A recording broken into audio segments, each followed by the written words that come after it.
అందరికీ నమస్కారం. ముఖ్యంగా ఏదో ఒక వీడియోని మేము అనేక గ్రూపుల్లో లేదంటే ఫేస్బుక్ లో, వాట్సాప్ లో, ఇన్స్టాగ్రామ్ లో చూడడం జరిగింది. దానిపైన మాకు కొంచెం వివరణ కావాలి అని అడగడం జరిగింది. సో నేను మీ అందరి ద్వారా మరొక్కసారి ఆ వీడియోని ప్రతి ఒక్కరు కూడా చూసిన వారు, నేను ఏదో ఒక ఓపెనింగ్ సందర్భంగా చిత్తూరు గురించి ప్రత్యేకంగా అంటే ఎక్కడ కూడా ఇంకొకరిని లేదా ఇంకొక ప్రాంతాన్నో లేదా వ్యక్తులనో లేదా వాళ్ళ సంస్కృతినో లేదా ఇంకొకటో నేను ఏది కూడా విమర్శించకుండా మన చిత్తూరు వాళ్ళు బెంగళూరులో గాని లేదా చెన్నైలో గాని లేదా దేశమే ఈ రోజు దేశ ప్రధాని సాక్షాత్ నరేంద్ర మోడీ గారు కూడా మన చిత్తూరు వ్యక్తి అయిన మన నారా చంద్రబాబు నాయుడు గారు ముఖ్యమంత్రి గారిని అనేక సందర్భాల్లో పొగుడుతున్నారు.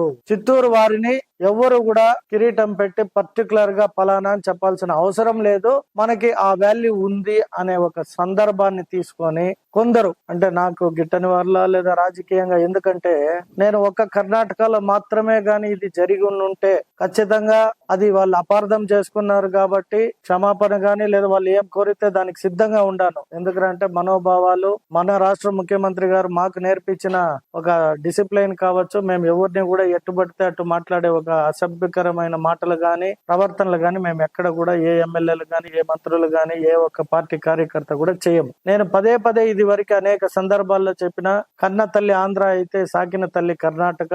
నేను ఇక్కడ పుట్టి పెరిగిన కర్ణాటకకు పోతే అక్కడ ప్రజలు ప్రాంతం నన్ను గౌరవించి నాకు అనేక రకాలుగా సహకరించి నన్ను ఈ స్థాయికి పెంచింది. తర్వాత నేను నా ఊరికి కూడా ఏదన్నా చేస్తే బాగుంటుందని మా నాన్నగారు ఆశించారు కాబట్టి తిరిగి వచ్చి ఊరికి సేవ చేసా. ఆ సేవలో భాగంగా ప్రజలు మెచ్చుకొని నన్ను ఎమ్మెల్యేగా అవకాశం ఇచ్చిన మా తెలుగుదేశం పార్టీ కూటమి నాయకులందరి సహకారంతో ఎమ్మెల్యేగా గెలిచా అని అనేక సందర్భాల్లో చెప్తూ ఉంటారు. దాన్ని కొందరు వైఎస్ఆర్ సంబంధించిన వ్యక్తులు ట్యాగ్ చేస్తూ అదేదో నేను తప్పు చెప్పినట్టు లేదా తప్పుగా మాట్లాడినట్టు లేదా ఒక ప్రాంతాన్ని గాని లేదా ఒక భాష పరిమితమైన ఒక రాష్ట్రాన్ని గాని వ్యక్తుల్ని గాని అవహేళనగానో హీనంగానో మాట్లాడినట్టు సృష్టించి ఇక్కడ వాటిని చిత్తూరులో ప్రమోట్ చేయడం చూసాం. అందువల్ల మీ అందరి తరపున కూడా నేను ఒక్కటైతే మనస్ఫూర్తిగా చెప్పదలుచుకున్నా, నన్ను సాకిన తల్లి కన్నడ తల్లి కర్ణాటక, అక్కడ ప్రజలు చాలా మంచివారని పదే పదే ఇదివరకు ఎన్నో మీటింగ్లలో కూడా చెప్పాను.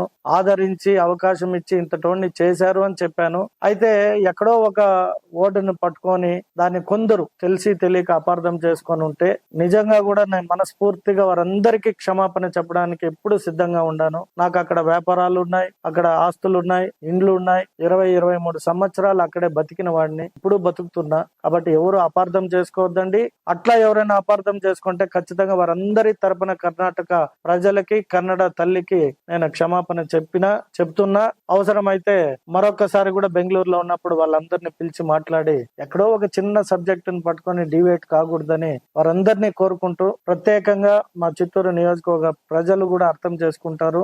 ఎక్కడ కూడా నేను ఎవరిని వ్యతిరేకించిన వ్యక్తిని కాదు, ఎక్కడ అవహేళనగా మాట్లాడే వ్యక్తిని కాదు. మీ అందరికీ తెలుసు నా నేచరు, నా క్యారెక్టరు. సో ఆ వీడియో ద్వారా ఎవరైనా మనసా బాధపడి ఉంటే ఖచ్చితంగా వారందరికీ క్షమాపణ తెలియజేసుకుంటూ, ప్రియమైన మా కన్నడ అన్నదమ్ములు కావచ్చు, తల్లిదండ్రులు కావచ్చు, లేదా స్నేహితులు కావచ్చు, లేదా ఇప్పుడు వీడియోలో కొందరు పోస్ట్ చేసిన వారికి కూడా ఖచ్చితంగా నేను ఏమన్నా తప్పుగా మాట్లాడినానని మీరు భావిస్తే నేను అందరికీ క్షమాపణ చెప్తున్నా. ఒక వ్యక్తిని ఇన్సల్ట్ చేసినామన్నా లేదంటే there is a democratic values అంటారు, ఎవరు మీరు కూడా పోవచ్చు, నన్ను పలానా వ్యక్తి ఇలా అన్నాడు అని చెప్పి కంప్లైంట్ చేయొచ్చు. ఆ కంప్లైంట్ ని స్వీకరించిన దాన్ని అక్నాలెడ్జ్మెంట్ అంటారు. సో అక్నాలెడ్జ్మెంట్ తీసుకొని ఎఫ్ఐఆర్ అయిపోయిందని తప్పుడు ప్రచారం చిత్తూరులో చేస్తున్నారు. అది వారికి మంచిది కాదని తెలియజేస్తున్నా. మీకు అట్లా డౌట్ ఉంటే మీరు దాన్ని ఎంక్వైరీ ఆ నెంబర్ కొడితే మీకు తెలుస్తుంది అది అక్నాలెడ్జ్మెంట్ ఎఫ్ఐఆర్ అని. ఈ ఆంధ్ర రాష్ట్రంలోనే చిత్తూరులో కొందరు ఉండారు, వాళ్ళకి ఏం పని లేదు, ఎలా ఎమ్మెల్యేని డీఫ్రేమ్ చేయాలనే పనిలో ఉండారు. వారికి ఈ సందర్భంగా చెప్తున్నా, ఇంకా మీరు ఇటువంటివి ఏమి చేసినా కూడా